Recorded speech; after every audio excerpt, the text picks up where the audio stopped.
Who doesn't like it? Hey, folks. Welcome back to the DarkHorse Podcast live stream 118 Q&A segment, the last one of winter 2022 in the Northern Hemisphere, right? No. No? It's the 12th.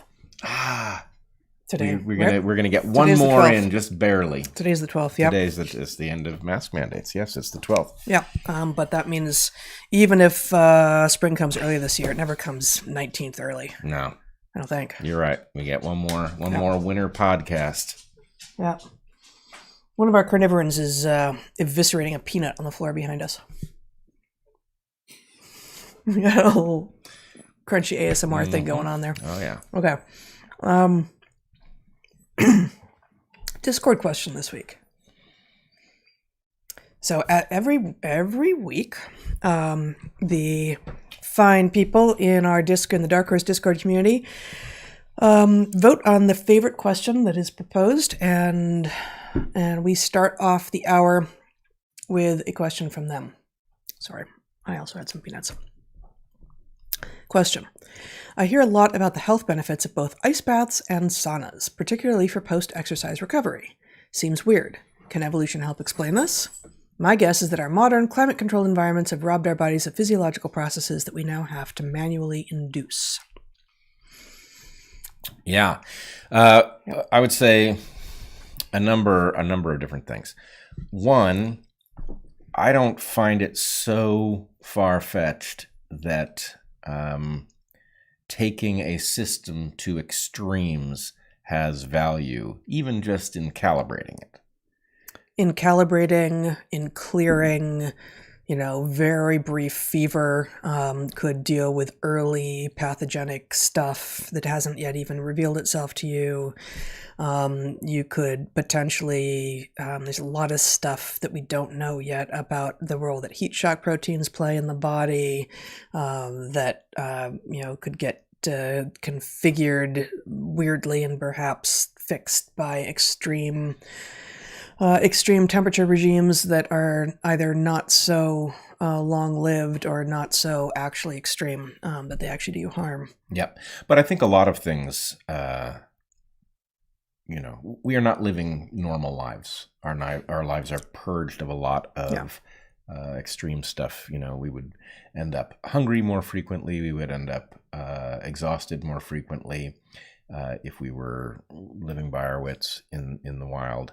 Mm-hmm. And so it is possible that this is basically a corrective for the flattening of the range of experience that is typical. The pursuit of comfort, which makes us, hey, look at that, comfortable, has its costs. And those costs will, in turn, in fixing them, have a chance of being uncomfortable. Yeah. Now, there's always the possibility that it is borrowing from somewhere. What do you mean? The trade-off question, right?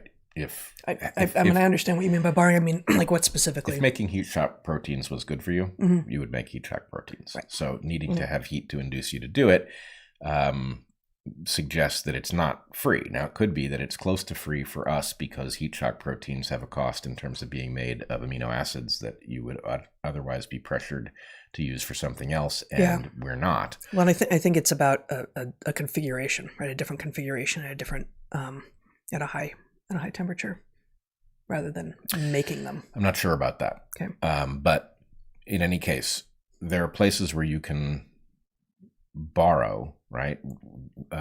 If it is good for you to experience the cold, because your ancestors would have been pressured to not waste resources, will not be inclined to go into the cold because there was a cost to it that they had to manage that you don't. So you effectively get to borrow for free. And in fact, if the cost is that's going to cost you some calories, well, right. Given how we live, there are very few of us who are calorie restricted, actually. Yep. And if you could turn down our sensitivity to cold so it wasn't so unpleasant, it'd be a very easy way to burn calories. Right. So anyway, it's unclear to me whether or not what seems to be a health value from extreme cold and extreme heat is a place where we are able to avail ourselves of those things cost-free or not. It could go either way, or it could be a little bit of both, depending upon what the mechanism of action is. But, both things are on the table, I think. Yeah. And, sauna exists in a number of traditions, especially at high latitudes, which, could just be as simple as, well, you got to, get warm somehow. But it comes with tradition and ritual in enough different places. And, like the Scandinavian use of sauna doesn't tend to be, I don't think ever is, infrared, whereas the Korean use of sauna tends to be infrared. Some are wet, some are dry. There's a lot of different ways that sauna exists in the world, but sauna as a bigger concept is definitely something that has existed in some but not all cultures persistently across time and space, and that suggests that it is adaptive even before the Industrial Revolution. It could be. You could make an argument for basically it being an extreme condition to the extent that you have a pathogen. Your pathogen has a choice. It can either specialize on a condition, like the condition of your skin under normal circumstances, or it can be a terrific generalist, in which case it will be terrible at doing its job. Yeah. And the point is, if you take, if you take a, let's just take food preservation technology, right? If you can some sort of food, can meaning put it in a jar. I can. You can. But you heat the food in the jar up to a temperature which is not impossible for living creatures to endure, but it is very unlikely. So you're talking about hot water bath canning rather than pressure canning. Right. Which leaves out botulism. Right. It only works with high sugar or high acid foods. Right. But the basic point is, it's not, and this is exactly why I'm using this example, is that there are biological creatures that can endure the kind of heat that you generate in a hot water bath. But it is very unlikely that they will be there, right? Yep. By virtue of the fact that they will have gotten there through very not hot circumstances. So it's hard to be in both. The place, if you were going to go into a hot spring in Yellowstone, you might very well find bacteria that are good at living at those circumstances, but then they would die on your kitchen counter. Right. And so putting the body to extreme, let's imagine that you had skin parasites, right?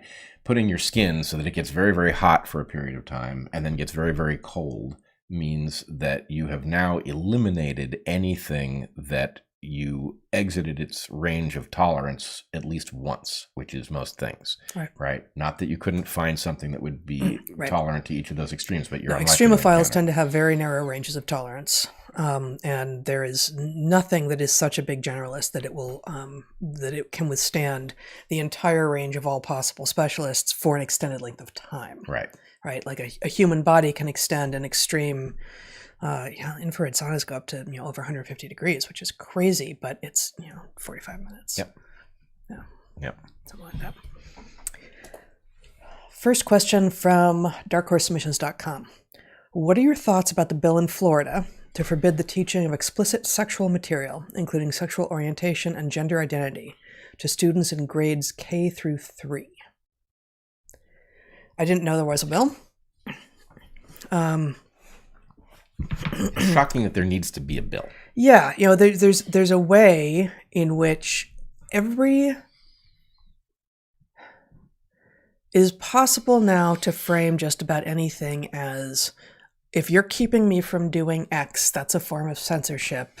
This is a free speech issue.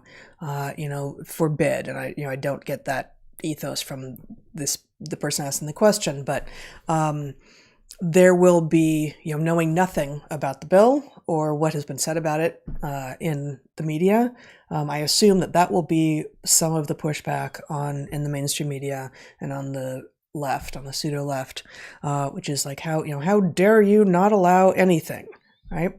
But we're talking about young children and explicit sexual material, and frankly, until yesterday, all of us knew that those two things don't go together.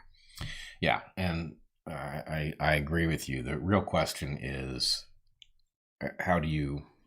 Obviously, there isn't really a free speech issue, right? Yeah. We do not want kindergarten teachers to be free to play pornography that's perfectly legal in front of children, right? So the point is, it's an educational environment. There is it's beyond curation. It's educational. Like, what is the curriculum? This is the sort of thing that was, the conversation was very lively around when Evergreen blew up. It's like, it's one thing to say, actually, I'm not going to invite you to give a talk on my college campus because it's our college campus. I'm the president of a college campus, and no, I'm not going to invite you. Oh, there's a petition. There's a desire from some faculty to invite this person. Really? Well, okay, then we can talk about it. But it's, we're under no obligation to have anyone who wants to give a talk.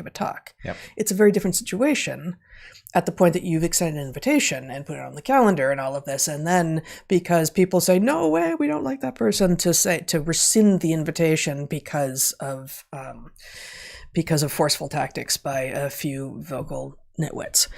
Regardless, like, if you made a mistake, you made a mistake, but it's like retracting an academic paper by a journal that says, oh, actually, we find nothing wrong. All of the peer reviewers who did the work did the right work, but we have since learned that some people don't like what this paper says, effectively. Like, that's not a good reason, but it's also not exactly a free speech issue, right? Well, and so, again, like, it is exactly the purview of schools and of given that we're talking about public education, to establish what should and should not be in the curriculum.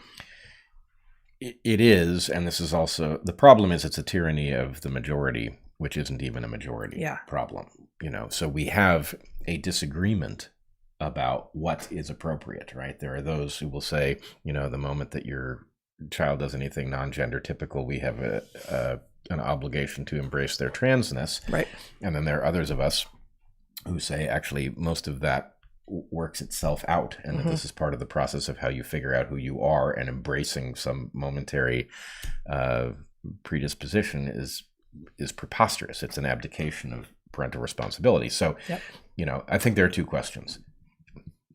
How is this appropriately dealt with so that material does not end up showing up in school, so that school does not remove the family from its capacity to navigate those things as best it can? Yeah. To the point that you were just making, I actually happen to have this quote from this essay that I wrote that's going to be out soon. The essay is called Me, She, He, They, Reality versus Identity in the 21st Century. It's going to be in this iconoclast anthology, and the quote is, children's flights of fancy, their fantasies that could be their greatest strength, as they imagine all of the ways to be human, should never be cemented into permanence. That risks turning their greatest strength into their greatest tragedy. Yeah, so it's precisely apropos, right? The material shouldn't be in the classroom. Is a law the way to deal with it? I don't know. But let's put it this way. I'm not reflexively against the idea of a law. I'm just not certain that that's the way it should be.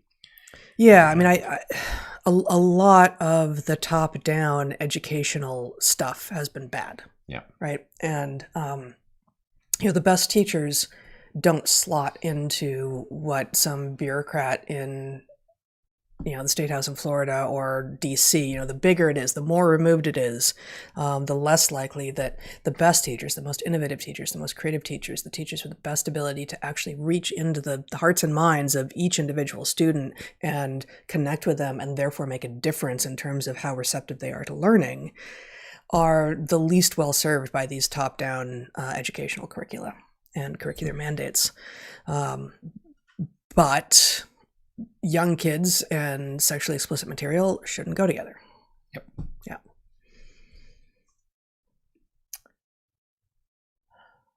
I noticed during the first pandemic run on the stores that the peanut butter shelves were ransacked, unlike what you saw. And I actually saw that in some places too. I'm going to start over. I noticed during the first pandemic run on the stores that the peanut butter shelves were ransacked unless you wanted sugar-free or chunky, which remained well stocked. Well, that answers... So that made, because we were buying, natural, sugar-free. My question was going to be, was this person who was finding the peanut butter shelves ransacked following me? But now I know that they weren't, because we were definitely buying sugar-free and often some mixture of smooth crunchy, and chunky, yeah. Chunky, crunchy, yeah. Do you believe the increase in the rate of autism is more environmental than genetic? It has to be, because humans don't change genetically at the rate at which we have seen a change in the rate of diagnosis of autism. So, there are other possibilities too. It's not inherently just environmental versus genetic. There can be some of the explanation surely will be once this is on the minds of people who are doing diagnosis, they are more likely to give that diagnosis to people. So that is certainly one of the parameters that is true. Could be sensitivity of the test has gone up. We're better at diagnosing it. Could be the definition of what fits has changed, and so the number of people who are included has gone up. But, it went from autism to autism spectrum disorders, right? Yeah.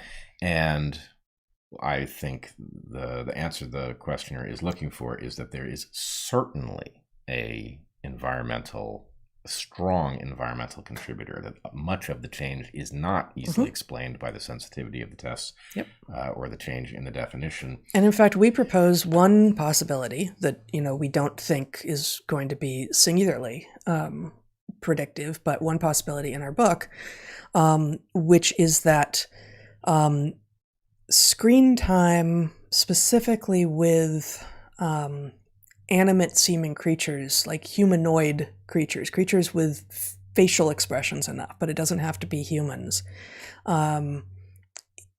in which they cannot respond to the kid, may well be sending the signals to those children, especially if they're parked with those screens and those humanoid creatures for hours on end as a form of babysitting. That what they're learning is that those creatures are displaying emotion on the screen, and when the kid responds in kind, as you would as if you had a friend in front of you, or even like a cat in front of you, they don't respond with emotion, but they respond to you. When the thing on the screen, which is your social scene, never responds to you, you may learn a number of things about how to engage the universe that include do not respond under circumstances when other people who were raised with real, actually animate beings would be responding. Yeah, it disrupts the feedback through which you learn these things. And if you think about it by analogy to the way we learn language, right? You learn language by interacting, and you say things that are crude and don't result in the effect that you want them to have. And as you get better and better at saying what you mean, the world responds to you more effectively. The child sitting in front of the TV has no effect on what's on the TV. By making facial expressions good, bad, or otherwise. And so some fraction of the population may lose those capacities, which of course, so I would point out that hypothesis initially emerged when it was shown that there was a correlation between rainfall and autism. And the thought was that kids who couldn't be playing outside because it was raining were hanging out in front of screens instead. Yep. I am 9 weeks pregnant. That's the question. Oh, yeah. Thank God. I am 9 weeks pregnant. Any tips or recommendations for pregnancy, labor, and the first few weeks, presumably after birth? That's a big question.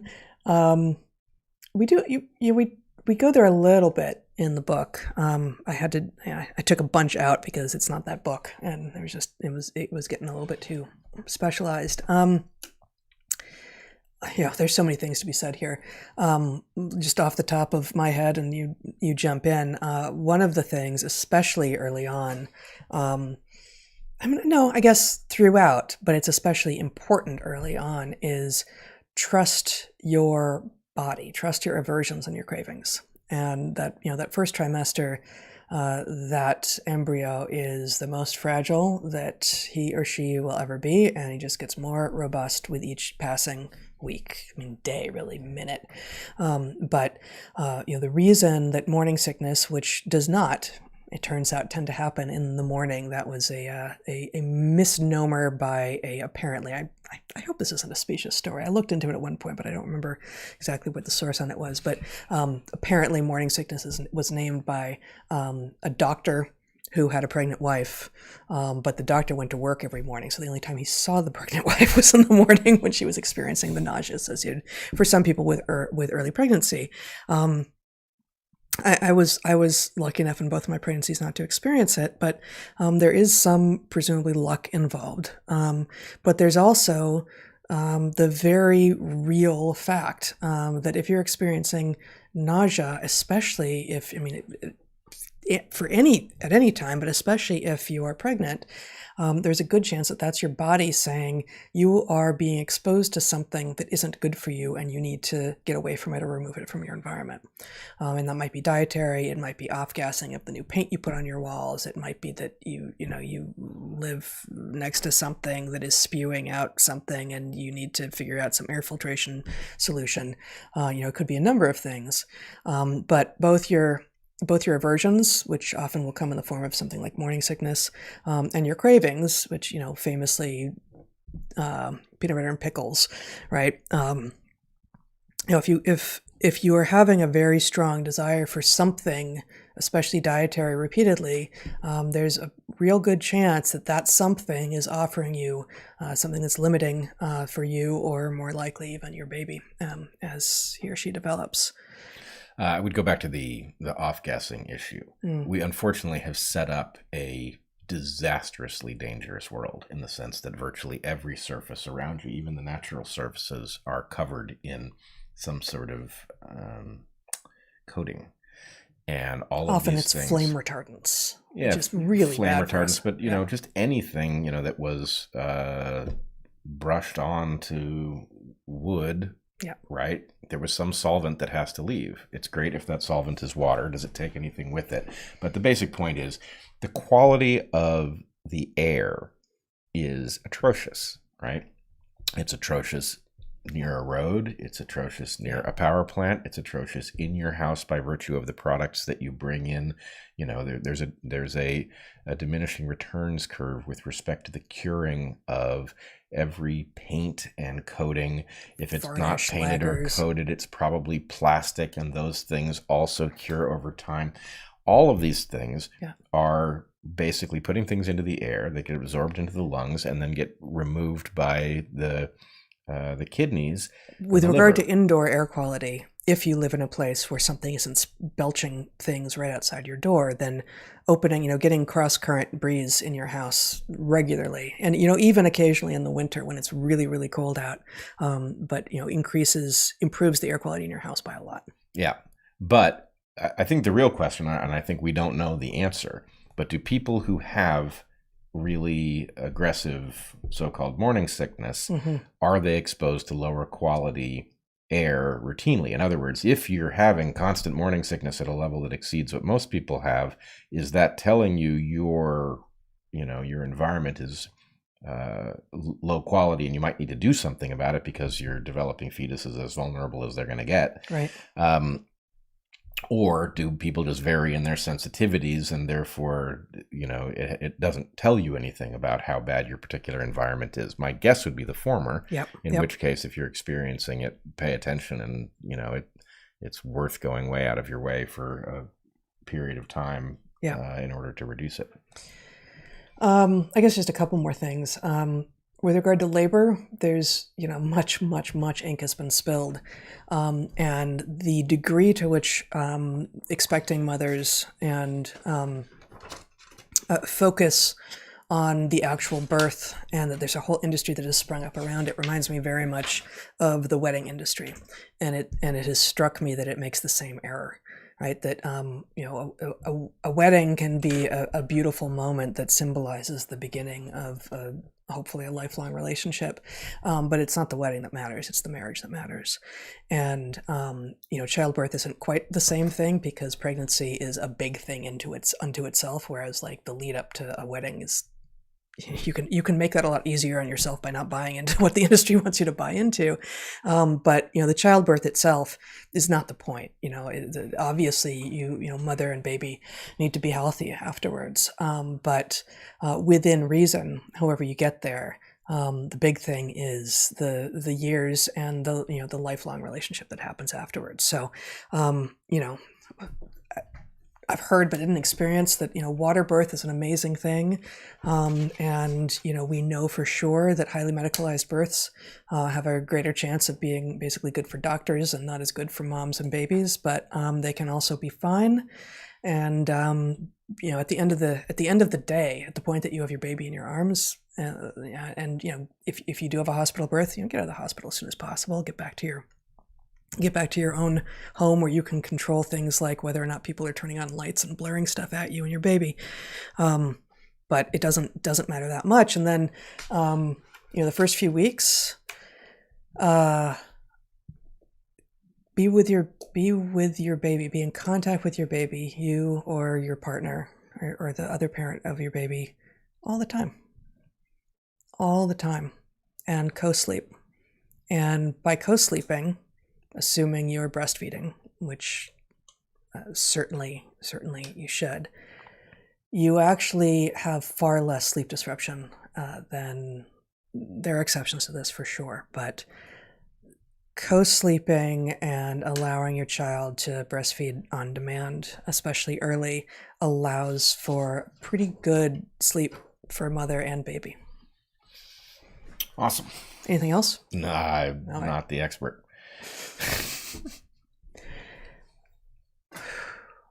I didn't actually know this was true, this next question. Why do you think that Trudeau is keeping travel restrictions in place for the unvaxxed?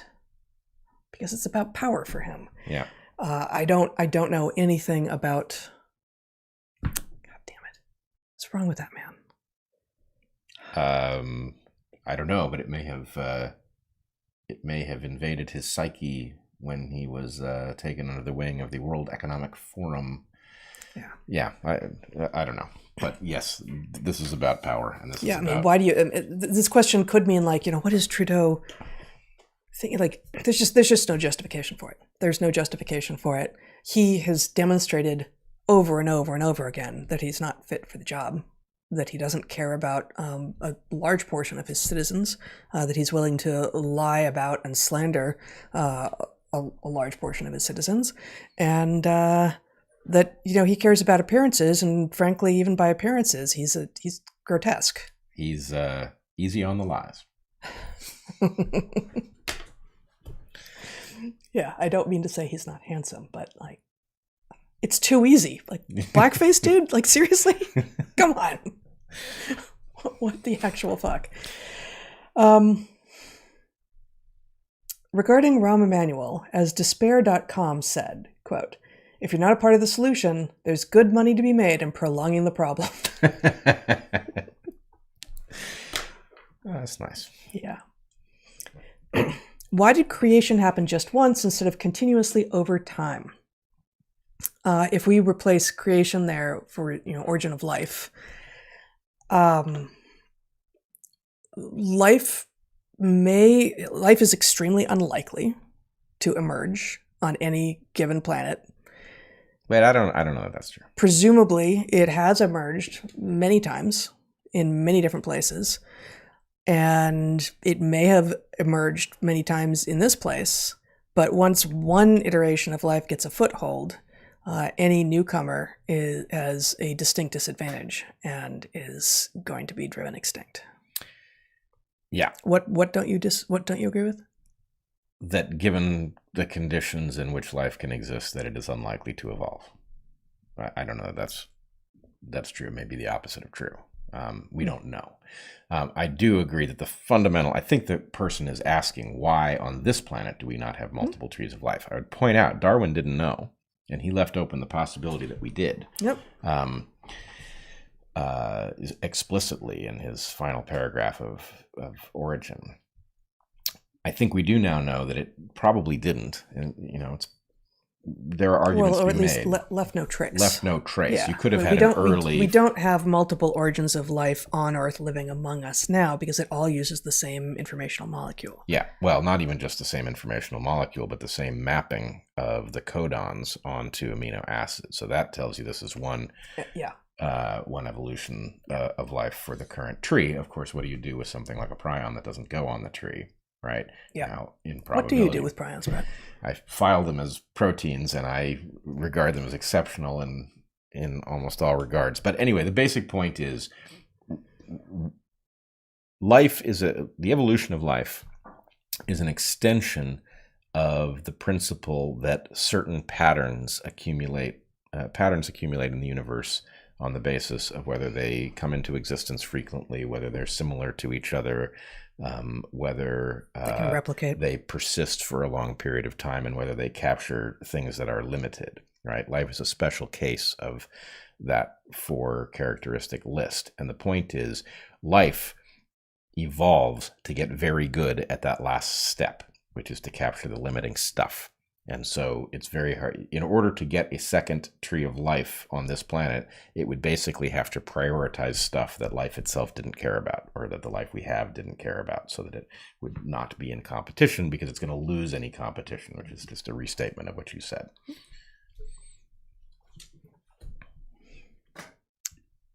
George Orwell's 1984 includes a propaganda technique known as Black-White.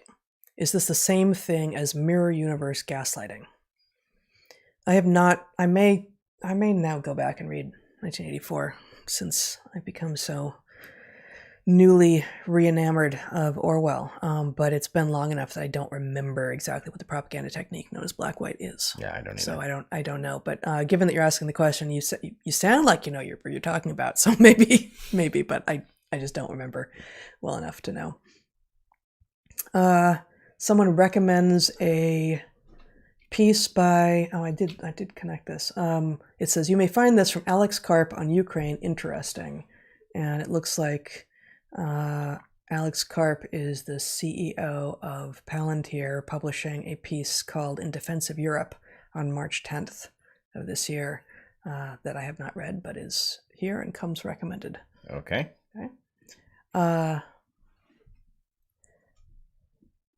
67,500 pages of FOIA, Freedom of Information Act, vax data out with 1,291 side effects.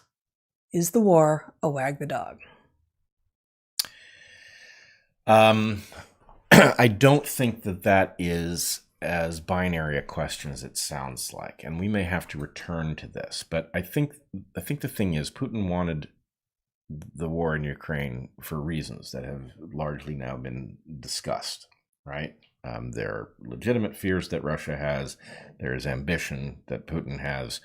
There are a lot of reasons that he might have wanted to do this. And he's wanted it for a long time.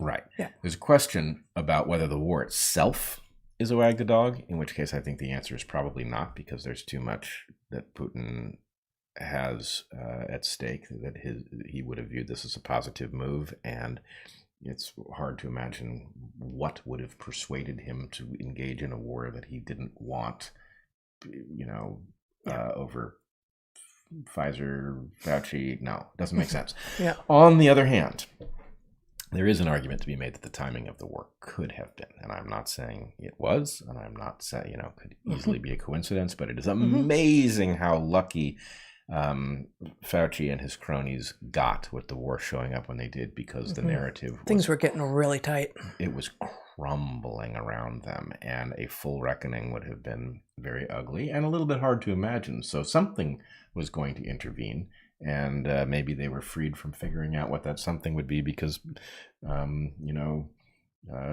was anxious to get a war on before winter was over. I don't know, something, but so no, I don't think it's a pure wag the dog, but is there an argument to be made that there are things that elites understand about the timing of events that we little people don't? Very definitely, and I can see at least one pathway here that could have explained it. Which you're not going to go into now. So not now. Yep, that's what I thought. At some point. Are the current ideas about prevention sufficient for a next pandemic? Well, it depends. Yeah, I mean, so there's a lot that is known, but that is ignored or denied by the public health apparatus. That's one thing. So, what's included in current ideas. And then the other thing is, what's the nature of the pathogen in the next pandemic? So as we talked about briefly in the first hour, 2 hours, whatever it was, what we know, some things are likely to be having sufficient vitamin D levels is going to be healthy for you and good at predicting a robust immune response for you as an individual, regardless of pathogen. But there are some pathogens for which it will matter less, right? Yeah. And go on. Well, I was just going to say, the upshot is that for a large number of pathogens, known and unknown, were you to engage in a proactive campaign to get people aware of vitamin D, how it is normally produced, what you do if you're deficient, how likely it is that you are deficient, yes, were you to blanket the world with that information so that people could correct their own deficiencies, a great many pathogens that might otherwise spread will find their R naughts below 1 and will not get a foothold, right? Yep. So what kind of knowledge is that? It's knowledge about, you may never know that there was going to be a pandemic. If you did that thing, you might have something that would have been a pandemic but for your proactive thing, and you'll never get credit for having prevented it. Well, and this is unfortunately one of the problems with public health, right? That the best public health policies and practitioners never know that what they did worked. And the incentive structure doesn't. And so, it's much more impressive to come in to chaos and appear to solve a problem than to avert the problem in the first place. Because if you avert the problem in the first place, others can legitimately say, how do you know you averted it? You don't know you averted it. Maybe it just wasn't going to happen. And that does make preventative measures hard to assess, right? If they're actually done in advance, if they're actually prophylactic. But vitamin D is so widely understood to have so many beneficial effects in the body that would, I think that we would see, so it doesn't require any new pathogens. We would see the prediction I'm happy to make, and I'm not the first one at all to make, is that if the world got a hold of its vitamin D levels, that we would have a reduction in cold and flu in the winter, in November through March in the Northern Hemisphere, and the southern winter as well in the relevant months there. Yeah, no, I've heard Ryan Cole say, and it may be a slight exaggeration, but I don't think so. There is no cold and flu season. There's vitamin D deficiency season. Right. So, other ideas about prevention, part of the problem, the party line solutions have so many drawbacks, have so many negatives that no one is talking about. And, that we talked about some with regard to masking in the first hour. But the lack of touch, the lack of just even, the lack of serendipity, and just, this is so trivial, but just like being able to walk through it early in the pandemic, that whole first summer, Northern Hemisphere summer, here in Portland, the farmers markets, which I used to love and just stopped going to them. Once they reopened, you had to walk in a particular place. There were only a certain number of people who would walk in. This is an open air market, right? Like walk in, and then there were arrows, and you could only go clockwise or counterclockwise. You could only go this, that, and the other. It's like, that's not the whole idea here. Is, that looks interesting. I wonder if that guy's peaches are better than hers. I do want some strawberries today. And you're going to walk in lockstep around this farmer's market. Well, that's not interesting in any way. And it's not good for the human psyche. It's not good for the vendors at these places. And the social distancing, the partitions between people, like literal partitions, and the fact that we're, mostly seeing each other through screens. Would some of those measures, I think the farmer's market thing was just stupid entirely, but were some of those measures effective against, would some of those measures have been effective against some kinds of respiratory viruses? Probably, but at what cost? And when do we get to start addressing the other side of the equation? Because preventing the next pandemic at the cost of 2 years of madness and mayhem and chaos, in which the disparity in wealth and well-being in the world just got far more extreme than it was before, that wasn't worth it. Yeah, but I think we are partially downstream from a sales pitch about how likely these pandemics are. Yep. And, this is like the perfect storm of awful, right? You had salesman behind the scenes pitching the idea that we absolutely had to find the most dangerous pathogens we could and turbocharge them as quickly as possible so that we would be ready if they ever leapt out of a cage of the cave of their own accord, which was nonsense. Or as it turns out, a cage. Number one thing to do to prevent the next pandemic is get a hold of these nitwits and keep them away from power and money. Yes. And, notice that it's not like this was a secret. We had a battle in 2015 over whether or not the gain of function research program was itself the hazard to planet Earth. Legislatively, we did the right thing. And then, again, that snake oil salesman overrode the gain of function ban and offshored the work. So you need to get a hold of your political corruption problem if you want to prevent the next pandemic, because the most likely place for your next pandemic to come from is the nitwits with their sales pitch about turbocharging viruses. Yep. But the other thing, which I proposed at the beginning of all of this, was that we ought to be studying, and people will say we already are. I don't believe them. We need to be studying the way normal pathogens actually work, right? We need to have an institute that is freed from corruption, that studies how normal things like colds and flu and other viruses actually transmit and behave and evolve. And we do this haphazardly. But if we did it so that, we started tracking variants of the common cold as they actually spread across the globe and figured out what measures actually did function at minimal disruption, right? And then the third part of this is, at the beginning of the pandemic, we started to have the first decent conversations in public about how things are transmitted. Yep. Right? The fact that people began to understand fomite transmission, they began to understand that they might be wiping things into their eyes that would then make them sick, right? That conversation was healthy. The fact that it took COVID to have us having conversation that about getting conscious about whether or not you're touching your face. Yeah.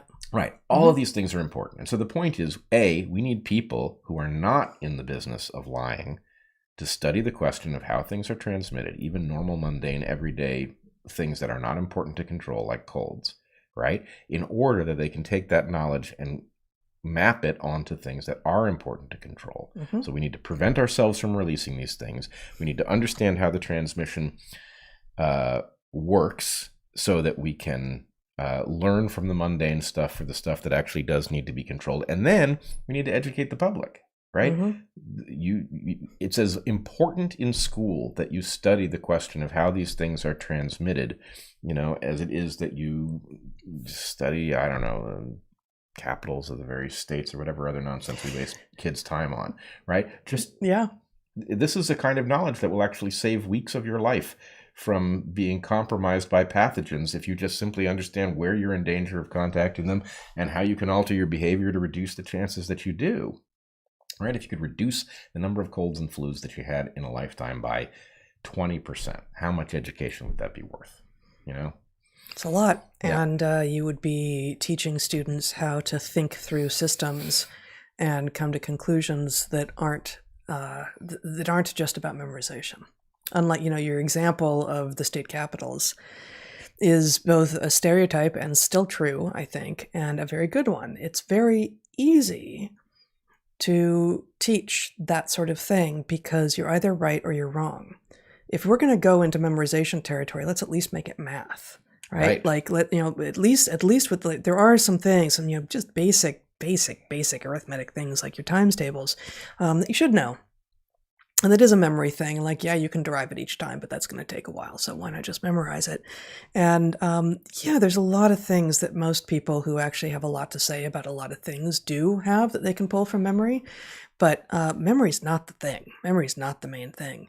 And what you want to, have is, an architecture in your head of like what's connected to what. So you can say, oh, well, I can't pull that fact up, but I can connect it to this, to this, to this, to this, and there it is, right?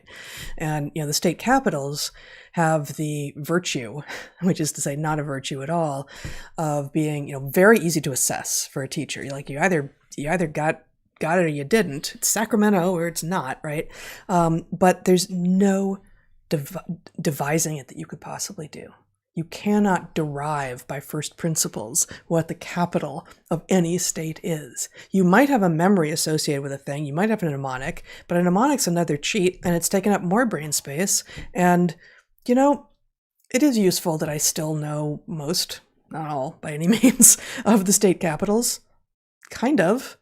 I think it would be more useful that I knew for sure. And my dad did a lot of maps with me. I know a lot of geography, more than most Americans, but it would have been much more important to learn 50 the locations and borders of 50 countries that most Americans don't know, or even that most Americans do know, than the capitals of the 50 states. Sure, start with the 50 states themselves, but then go to the capitals? No. Do something more interesting, more important, more global.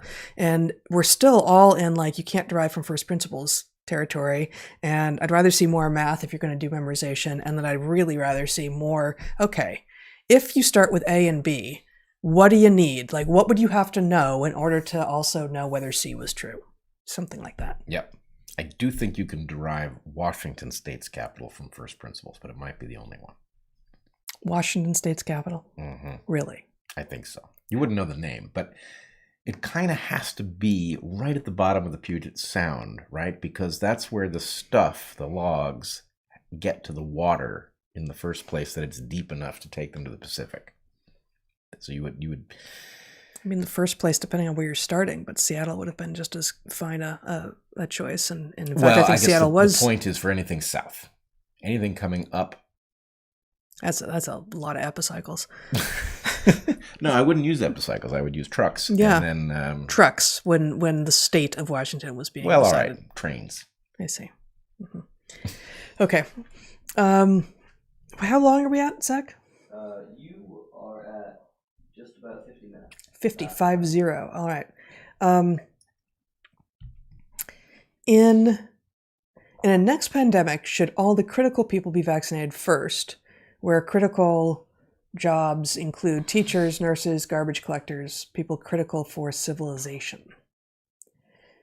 Hell no. I mean, it depends. Do you have a vaccine that's any good at all? Right. And that you know something about how much risk you're putting these people to? You could make an argument that putting the most critical people all at risk simultaneously with a vaccine whose impacts you know nothing about is a really dumb move in case there's something you need to know. I have a healthcare provider who I respect greatly and who, I guess, let's call it December 2020, was saying, I don't understand why we are going to mass vaccinate all the healthcare providers. Because what if there is a problem that we don't know yet, and then boom, you've taken care of all of your healthcare providers, and then what are you going to do? I said that at the beginning. These are highly specialized. So this was a healthcare provider saying this, and he ended up vaccinated. He ended up looking at it as it rolled out and deciding, that is for me.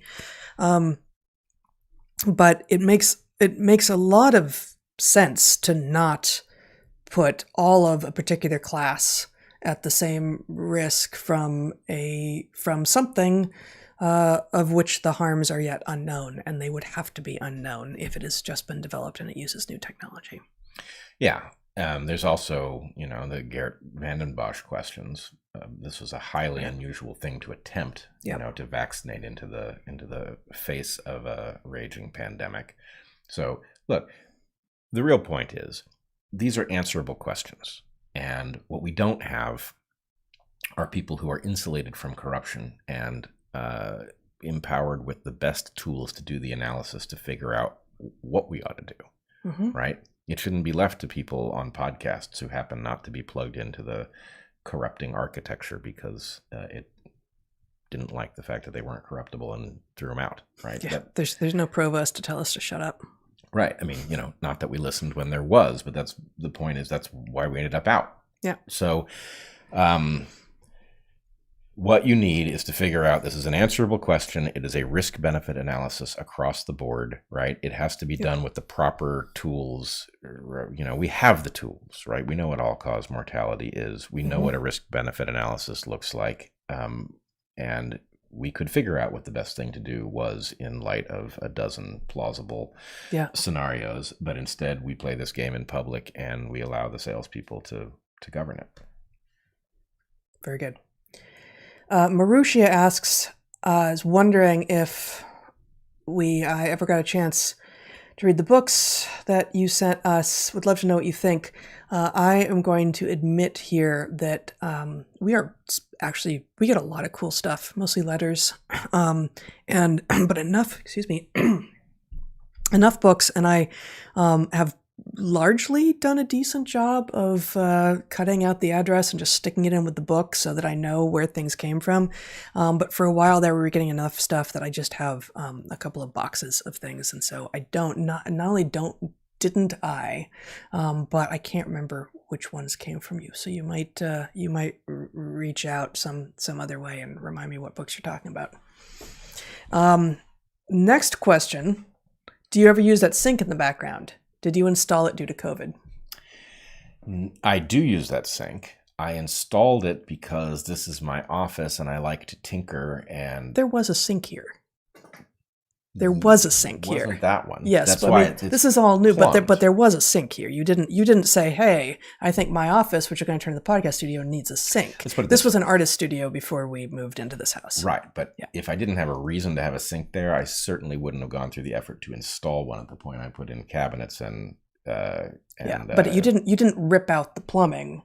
The plumbing was in the wall, right? And there was a sink there that you took out because I tinker. And the ability to wash stuff off, wash your hands, etc., was important. So yes, I did it. But when we bought the house, there was a sink there. That's for sure. Let's see. Ooh. These are big, vague questions. In The Lion and the Unicorn, which I have not read, it's another Orwell book. Orwell defined socialism as nationalized industry and wage controls such that nobody is more than 3 times richer than another. It's interesting. I feel like the devil's always in the details, and how do you define richer is going to be part of the problem there. Yep. And at least given current estimates of things like how much property is worth, how would you even get anywhere close to that? Yeah, it's interesting that it's a range, though. It needs to be a range, and this is probably why Orwell has the stance that he does about socialism. Mm-hmm. Right? The point is, it's not that everyone has the same amount. Right, it's an unbounded system produces nonsense. Yeah. Right. Yeah. Yeah. That number just seems too low. 3 times. Yep. But obviously, distribution of wealth is a long-standing concern of people all over the political spectrum, and it's not insane or Marxist to say so. Right. Right. There's also a question about whether or not what you really want is a system in which you've hard capped that, which is going to produce its own nonsense, right? Or a system that naturally produces a distribution that is something like optimal. Yeah, exactly. I'm currently studying complex adaptive systems in my master's program. The concept of many independent systems effectively acting as a whole organism with distributed decision-making seems like a beautiful framework for a governmental system. Is this plausible? So again, it's many independent systems effectively acting as a whole organism with distributed decision-making. So I missed some aspect of the question. As a framework for a governmental system. Okay, I'll read it. It seems to me that every governmental system works this way, and there's a question about how it's distributed. So maybe I missed something. I'm currently studying complex adaptive systems in my master's program. The concept of many independent systems effectively acting as a whole organism with distributed decision-making seems like a beautiful framework for a governmental system. Is this plausible?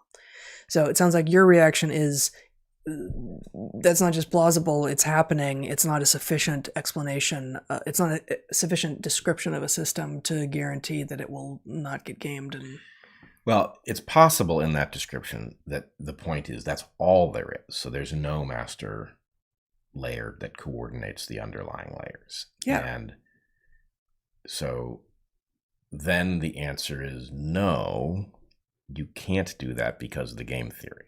You have to have something that frustrates the game theory that causes collective action problems. Well, I mean, I think, again, the devil's going to be in the details. And the last question was about what does rich mean? Here, it's, to what degree are you really talking about it being like an organism? And, this is a conversation that we've had between us and with lots of other people too, who imagine that, something out there that's human made is like an organism, like a critter. And the degree to which the parts of the thing have shared fate is going to decide whether or not it's actually going to act like a critter or not.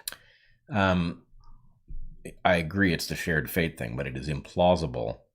There is no critter-like thing that can do the job of frustrating the game theory. What makes a critter work is that all of the cells have the same genome and therefore have an interest in making a coordinated organism. That's why you need a centralizing force to coordinate and defeat the game theory. So I think the answer is you may want a lot more of the thing you describe, but you can't have 100% of it. If you have 100% bottom-up auto coordination, the game theory will produce outcomes that are undesirable. Okay, let's do 2 more. Okay. Can we agree that trans is a political term, not scientific? So when discussing the subject in scientific terms, instead of cis versus trans, we should make a point to use more correct terms such as natural versus synthetic. This is actually in the territory that I explore in this essay that'll be out soonish. I don't actually know exactly when it's being published. There is something real and scientific to be described. I don't think that there is. I think it's going to be like a lot of mental health terms, where there's a real thing that is described with one term, but it's actually a collection of different syndromes. So there are a number of ways to get to trans. And unfortunately, right now, what is happening is a lot of people are declaring themselves this thing because it gets them perks or they're confused or whatever. And that actually has no relation to the very small number of people who actually live such excruciating lives as the birth that they are apparently born as, that transitioning in every way that they can to live as the opposite sex is the best way forward. I don't. So I'm happy to refer to people as trans if they're not just playing games, but I never refer to those of us who live the sex that we are born to as cis. I won't do that. And it's the same kind of bullying and sort of error, I think, as trans women are women. Nope, no, they're not. I'm not cis. I'm just female. I'm a woman.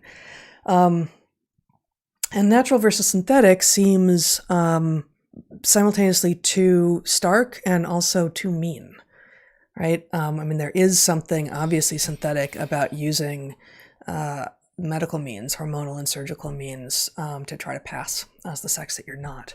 But there's, I don't know, natural is a big kind of junky category, and I guess the connotations of those two terms as an alternate naming system doesn't feel, it feels unnecessarily unkind. I think there is a natural tendency, as something gets polluted with bad politics, the terminology turns to garbage. Yeah. And so on seeing that garbage, there's a sense of like, well, let's fix those terms.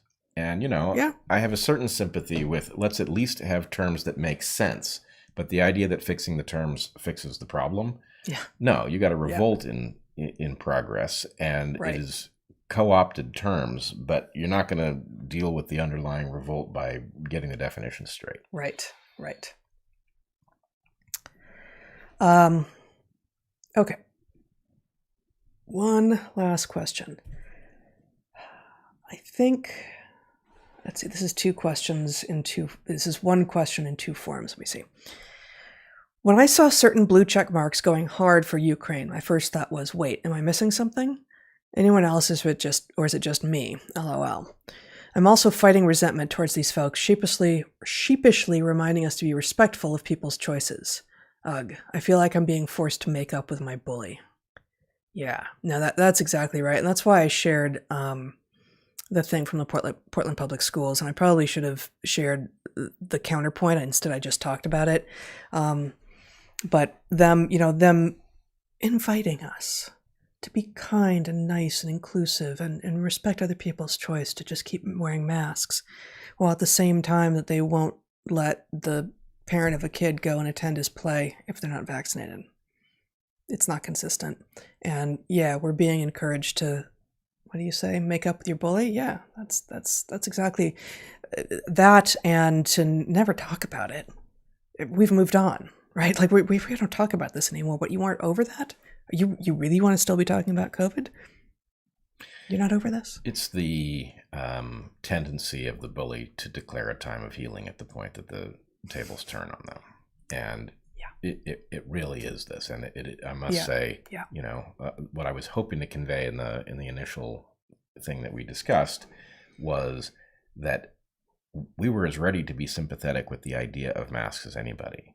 Right. And the point is, the science didn't support it. Yeah. And the idea that it was such a useful tool in dividing us, that it took on a life of its own, that even people who were ahead of the curve mask-wise were like, wait a minute, what are you doing to us? Right? You're using this as a way for us to recognize who the bad people are? Like, this is unforgivable. Yeah. And the idea that, well, everybody is entitled to their own choice with masks. Well, that should have been true before. Mm-hmm. The fact that you have come late to it, that's shame on you. And the fact that you're still doing it with vaccines, you're still pretending that this is some clear story where you're controlling a pathogen you couldn't possibly control with these vaccines. And you're therefore bullying people into getting vaccinated who are vulnerable. Young people who get very little benefit from this, you're bullying them into doing it so that their lives will be easy. That means, you're not going to feel bad at the point that they mysteriously drop dead of something, right? You're not even going to connect the dots. Nope. Refusal to connect the dots. Yeah, for sure. All right. Well, we've been at it a long time today. Yes, we have. Yeah. Hopefully there's a few people still with us. Fairfax is deciding to get up and stretch for the moment and just curl right back down, go right back to sleep until it's dinner time, I think. So we'll be back next week early, probably, a few hours earlier than normal. In advance of that, do all the things we usually tell you to do. Check out Natural Selections. We'll post these. Bret mentioned a couple of his unheard essays that I'll find and post in the show notes. And one more thing I should have mentioned in the main podcast. My interview with Julie Ponesse is out. Oh, great! And people should check it out. It's quite good. She's a very interesting human. Nice to find an academic with courage. That's not so common, but she certainly is one. Well, I look forward to listening to her. She's terrific. And I'll bet you had a great conversation. We sure did. Wonderful. All right, guys. Until next week, be good to the ones you love, eat good food, and get outside. Be well, everyone.